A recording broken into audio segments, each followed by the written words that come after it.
से चिपकते हैं। और मैं आपको तोड़ के भी दिखाती हूँ, ये देखें केकी टाइप होते हैं, ठीक है।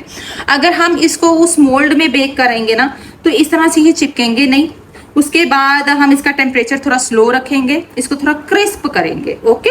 तो ये दो ऑप्शंस होती हैं, आप दोनों तरह से कर सकते हैं, इसको केकी भी रख सकते हैं, इसको क्रंची भी रख सकते हैं। तो ऑप्शन मैंने बताया है कि हमारे पास मोल्ड नहीं है, ट्रे है, तो फिर हमने टेम्परेचर 180 रखना है और देन फिर हमने जल्दी से इसको बेक करना है ताकि ये फैलने से बचे मजीद और ये केकी फॉर्म में ही रहेंगे, ओके। तो ये है जी हमारे लेडी फिंगर बिस्किट। अस्सलाम वालेकुम जी, क्या हाल चाल है सबके। उम्मीद करती हूँ सब ठीक होंगे। मैं हूँ आपकी अपनी होस्ट शेफ नाज़िया और आप देख रहे हैं chef love with chef Nazia. तो आ गए हैं पार्ट 2 की तरफ, यानी रेसिपी नंबर 2, जो कि हमारे डिजर्ट के अकॉर्डिंगली है। और बनाने जा रहे हैं आज हम लेडी फिंगर बिस्किट। लेकिन मैंने मोल्ड जो था वो ऑर्डर किया हुआ था लेडी फिंगर बिस्किट वाला। जब उनका मुझे मैसेज आया जी कि हमारे पास आउट ऑफ स्टॉक चल रहा है लेकिन आपने ऑर्डर किया हुआ, तो मैंने कहा आपको मेंशन करना चाहिए था कि आउट ऑफ स्टॉक है। तो कहते हैं कि हुआ ऐसे कि कुछ टेक्निकल इशू की वजह से वो नहीं जो है वो हम उसको रिफ्रेश कर सके। ले जी मोल्ड फिर मुझे नहीं मिला, जिसकी वजह से रेसिपी लेट होती जा रही थी। तो मैं विदाउट मोल्ड जो है वो मैं बनाना सिखाने लगी हूँ। लेकिन जब आप मोल्ड में बनाएंगे तो इसकी परफेक्शन आएगी, बिल्कुल जो उसके बिस्किट का साइज, उसकी हाइट, उसकी शेप परफेक्ट आएगी। तो खैर विदाउट जो है जब बनते हैं तो वो थोड़े से फैलते भी हैं, थोड़े आउट ऑफ शेप्स भी जाते हैं। तो स्टार्ट करते हैं आज की अपनी एपिसोड। लेडी फिंगर बिस्किट बन जाते हैं लेकिन थोड़ा शेप का मसला होता है, अदरवाइज सब कुछ सेट रहता है। तो स्टार्ट करते हैं एपिसोड को। जी कल मैंने आप लोगों को मस्कार्पोने चीज़ बनाना सिखाया था, जो कि टीरामिसू के लिए बहुत इंपॉर्टेंट इंग्रेडिएंट है। उसके बाद second most of important ingredient जो है वो लेडी फिंगर बिस्किट्स होते हैं। ये भी मिल जाते हैं मार्केट से, लेकिन वही बात 1500 का आप एक बिस्किट का पैक लेकर आएंगे, 1000 रुपये की आप क्रीम चीज़ लेकर आएंगे यानी मस्कार्पोने चीज़ लेकर आएंगे, या 700-800 की भी मिलती होगी, तो एटलीस्ट आपकी 2500 तो इसी के ऊपर कॉस्ट आ जाती है, ठीक है।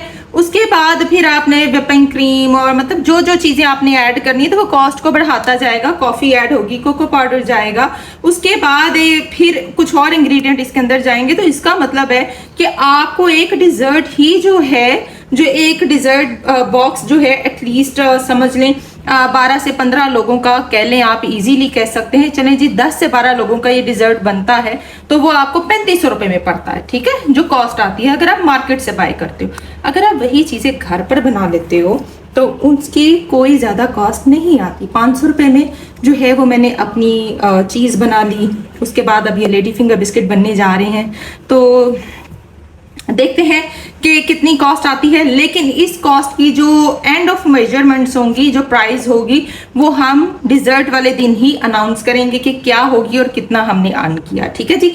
तो यहाँ पे सबसे पहले आपने 4 अदद अंडे लेने हैं, ठीक है। उसकी जर्दियाँ और उसकी एग वाइट अलग-अलग कर लेनी है, ठीक है। 4 अंडे होंगे, 4 जर्दियाँ होगी, 4 एग वाइट होगी। मेक श्योर मौसम जो है अजीब हुआ है तो ठंडे अंडे होंगे, देन ये दोनों चीज़ें अलग-अलग होंगी। तो मैंने कल रात से फ्रिज में अंडे रखे हुए हैं ताकि मैं इजीली इन दोनों को सेपरेट कर सकूं। कैस्टर शुगर का इस्तेमाल करना है, घर की चीनी को आपने नहीं करना कि वो इस्तेमाल कर लें। कैस्टर शुगर इसके लिए बेस्ट ऑप्शन है, वही आप यूज़ करेंगे। वनीला पाउडर जाएगा इसके अंदर, क्योंकि ख़ास किस्म का एक फ्लेवर हमें चाहिए तो वनीला से निकलेगा। आपके पास एसेंस है तो आप वो डाल सकते हैं, लेकिन vanilla powder is the best ingredient. Maida 100 gram, cornflour 20 gram, baking powder 2 ग्राम, नमक, पिंच ऑफ सॉल्ट, यानी वो हम क्या करेंगे, हम कैस्टर शुगर के साथ मिक्स करेंगे, ठीक है। आइसिंग शुगर चाहिए हमें डस्टिंग के लिए, जो कि हमने ऊपर डस्ट करना है। टेम्परेचर 180 और टाइमिंग जो है 12 से 15 मिनट। तो चलें स्टार्ट करते हैं एपिसोड को। यहाँ पर देख लें एग वाइट्स और एग योक्स दोनों सेपरेट कर लिए मैंने, ठीक है। एग वाइट को मैं साइड पे करती हूँ। ये है जी मेरी एग योक, इसमें मैंने जो है हाफ शुगर जो है वो मैंने इसमें डालनी है, ओके। और साथ में हल्का सा सॉल्ट ऐड करूंगी, ठीक है जी। और साथ ही वनीला पाउडर चला जाएगा। हम बहुत ज़बरदस्त खुशबू है, ये मैंने बेक हाउस से मंगवाया है और देखिए कितना ज़बरदस्त है। बहुत थोड़ा सा ये डलता है, ये ज़्यादा नहीं डलता वरना ये करवा कर देता है, ठीक है। ये बेक हाउस का वनीला पाउडर। अच्छा, इसमें बीटर ना ही चलाएं तो अभी बेहतर है। इसको भी मैंने यूँ मिक्स करके रख लिया, अभी साइड पे काट देते हैं। ये है जी हमारी एग वाइट, ओके। अब एग वाइट को क्या करना है, कुछ सेकंड के लिए, जैसे 15 second, 10 second, 20 second, depend on your better quality, ठीक है। इसकी स्पीड कितनी अच्छी है, ठीक है। आप जो है कैस्टर शुगर थोड़ा थोड़ा डालते जाएंगे, बीट करते जाएंगे।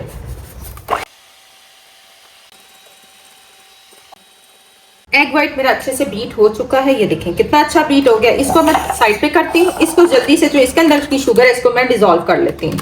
बीटर का काम यहाँ जी खत्म हो चुका है। चले हो गया यहाँ पे, ये देखें जी कॉर्नफ्लोर, बेकिंग पाउडर और साथ हमारा मैदा ओके इसमें ऐड करना है। हमने जो है अपनी एग यॉक में ऐड करना है। मैंने इसमें बीटर चलाया हुआ, ज्यादा नहीं चलाना, फुलाना नहीं है एग यॉक को, आपने सिर्फ इसका कलर चेंज करना होता है।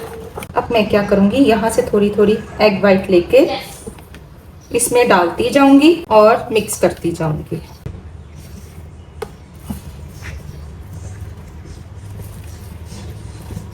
ये थोड़ा टेक्निकल पॉइंट है, यहाँ पर आकर आपने थोड़ी समझदारी दिखानी है, बहुत जल्दबाजी नहीं दिखानी है, याद रखना है। ये आपने जो इतनी मेहनत की है एग वाइट बनाने में और ये प्रोसेस करने में, यहाँ पे आके ये प्रोसेस खराब हो जाएगा। मैंने 2018 में जो मेरा पहला यूट्यूब चैनल था रूबी कुजीन के नाम से, उस पे मैंने ये बनाना सिखाया था और जो उस टाइम के व्यूज थे वो मेरे 50,000 थे और इतना जबरदस्त रिव्यू था इस डिजर्ट के ऊपर, ये उस टाइम की बात है, ठीक है। तो खैर वो 2020 में जब मोनेटाइजेशन के लिए गया कोविड में, तो बहुत सारे लोगों के मोनेटाइज्ड हो गए चैनल, पर मेरा नहीं हो सका और बस यही एक जो है बैड लक है मेरी, जो मैं खैर अब फिर मैंने चैनल बनाया और मैं आपके साथ जो है वो शेयर करने जा रही हूँ अपनी रेसिपी। और ये मेरी बड़ी फेमस रेसिपी है, मैंने अपने बड़े कस्टमर्स को बना के खिलाया भी था कोविड के दौरान और मेरे बड़े प्यारे प्यारे कस्टमर रहे हैं और बहुत पसंद किया जाता था मेरा ये डिजर्ट। चैनल की बात करें तो वो फिर मैंने बहुत दफ़ा अपील भी की, बहुत कुछ किया, लेकिन वो नहीं हो सका, फिर मैंने इसको डिलीट कर दिया उस चैनल को गुस्से में आके। मैं इसलिए स्लो प्रोसेस दिखा रही हूँ ताकि आपको समझ आ जाए, कोई ये ना कहे कि पता नहीं क्या कर दिया था और कैसे हो गया, हमसे तो हो नहीं रहा। क्योंकि मुझे अपने स्टूडेंट्स का भी पता है, मुझे अपने व्यूअर्स का भी पता है कि एक एक स्टेप जब तक देखेंगे नहीं समझ नहीं आएगी, ठीक है। इसलिए मैं चाह रही हूँ कि ये वीडियो आप तक इजी करके मैं पहुँचाऊँ, इसलिए मैंने हर चीज़ अलग-अलग कर दी। मैंने चाहती तो मैं एक ही एपिसोड में आपको सब कुछ दिखा सकती थी, फिर सबने जी आगे कर करके देखना था। देखें कितना अच्छा ये राइज हुआ है। चलिए, आपका मुरैंग अच्छा बनना चाहिए, ये याद रखना है आपने। आपका मुरैंग अच्छा है वो मिक्स अच्छे से होगा। ये देखें, मैं फिर पास से दिखा देती हूँ, ये देखें यूं गिरना चाहिए इसको, ओके। जब आपने इसको डालना है ना इस तरह से बड़े मुंह वाले में रख के तो फिर डालना है, फिर बहुत अच्छे से डल जाता है और इतना टाइटली भी बंद नहीं करना है इसको। हल्का सा डस्ट किया, मैंने ज्यादा डस्ट नहीं किया, हल्का सा किया।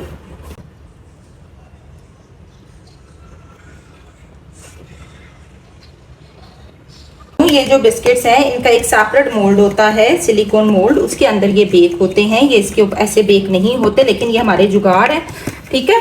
तो वो जो होता है ना वो इसकी शेप का मोल्ड होता है, तो वो मुझे अभी तक नहीं मिला और साइड से मुझे मिला था, लेकिन जब मैंने ऑर्डर किया तो उन्होंने कहा कि ये अभी आउट ऑफ स्टॉक चल रहा है। अब रेसिपी तो करानी है, फिर बच्चे कहेंगे जी कराया नहीं सिखाया नहीं, तो ये मैं करा दूँ, ठीक है। तो चलें जी, इसको हम रखते हैं। ये अब देखें फैलते जा रहे हैं, फैलने से हमने इसको बचाना है। उसमें ये होता है कि ऐसे उठ के बने रहते हैं, वो ज़्यादा फैलते नहीं हैं। चलिए बिस्किट हो चुके हैं बेक, मैं दिखा देती हूँ। इसलिए नीचे थोड़ा सा डस्ट कर लिया था क्योंकि ये चिपकते काफ़ी ज़्यादा हैं, ओके। ये देखिए ये खासे चिपकते हैं और मैं आपको तोड़ के भी दिखाती हूँ। ये देखें केकी टाइप होते हैं, ठीक है। अगर हम इसको उस मोल्ड में बेक करेंगे ना तो इस तरह से ये चिपकेंगे नहीं। उसके बाद हम इसका टेम्परेचर थोड़ा स्लो रखेंगे, इसको थोड़ा क्रिस्प करेंगे, ओके। तो ये दो ऑप्शंस होती हैं। अब ये केकी हैं, ऑब्वियसली बिस्किट हैं, चलेंगे, कोई मसला नहीं है। दोनों चीजें जब आप होममेड बना रहे होते हैं तो आप दोनों तरह से कर सकते हैं, इसको केकी भी रख सकते हैं, इसको क्रंची भी रख सकते हैं। तो ऑप्शन मैंने बताया है कि सिलिकॉन का मोल्ड होगा तो हम इसको क्रंची रखेंगे। वो कैसे रखेंगे, हम टेम्परेचर स्लो रखेंगे, देन ये आहिस्ता आहिस्ता फूल के ऊपर आएगा और ये कलर भी जो है ऑब्वियसली जब टेम्परेचर कम होगा तो कलर भी इसका लाइट ही रहेगा, डार्किश नहीं होगा। तो ये एक चीज पहले अंडरस्टैंड कर लें। जब हमारे पास मोल्ड नहीं है, ट्रे है, तो फिर हमने टेम्परेचर 180 रखना है और देन फिर हमने जल्दी से इसको बेक करना है ताकि ये फैलने से बचे मजीद और ये केकी फॉर्म में ही रहेंगे, ओके। तो ये है जी हमारे लेडी फिंगर बिस्किट। और फिर प्लीज नीचे आपने इस तरह से इसको डस्ट कर लेना है, वरना बहुत मसला हो जाएगा, फिर ये उतरेंगे नहीं, ओके। ये चीज जहन में रखनी है आपने। ऊपर से नीचे मैंने हल्का सा बटर लगा के तो मैंने क्या किया था, मैदा डस्ट कर लिया था और जब हमने ऊपर डाले तो हमने आइसिंग शुगर डस्ट की है। तो लीजिए जी, ये है आज की एपिसोड। आई होप सो कि आपको समझ आ गई होगी। कि कैसे बनने हैं हमारे लेडी फिंगर बिस्किट। तो मिलेंगे इंशाल्लाह ताला नेक्स्ट एपिसोड में। देखते रहिए chef love with chef Nazia, दुआ में याद रखिए।